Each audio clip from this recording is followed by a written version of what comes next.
இறையேசுவில் பிரியமான அன்பு சகோதர சகோதரிகளே, இன்றைய இறை வார்த்தைகள் வழிபாடு தன் விளம்பரம் தேடாமல் இயேசுவுக்கு சான்று பகர அழைப்பு விடுக்கின்றது. அவர் தோன்றும் போது நாம் உறுதியான நம்பிக்கை கொண்டிருக்கவும், அவருடைய வருகையின் போது வெட்கி விலகாதிருக்கவும் அவரோடு இணைந்து வாழுங்கள். 1 யோவான் 2வது அதிகாரம் 28 இறைவார்த்தை. இன்றைய நற்செய்தி பகுதியில் இயேசுவை பற்றி திருமுழுக்கு யோவான் சான்று தருகிறார்.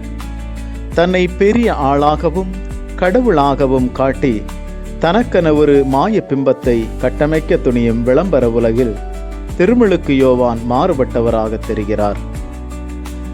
நீர் மெசியாவா, இறைவாக்கினரா என வினவ அவர் நான் அல்ல என மறுக்கிறார். புனித திருமுழுக்கு யோவானை போன்று நாமும் இயேசுவை குறித்து சான்று பகர நம் வாழ்வை முன்னிலைப்படுத்துவோம்.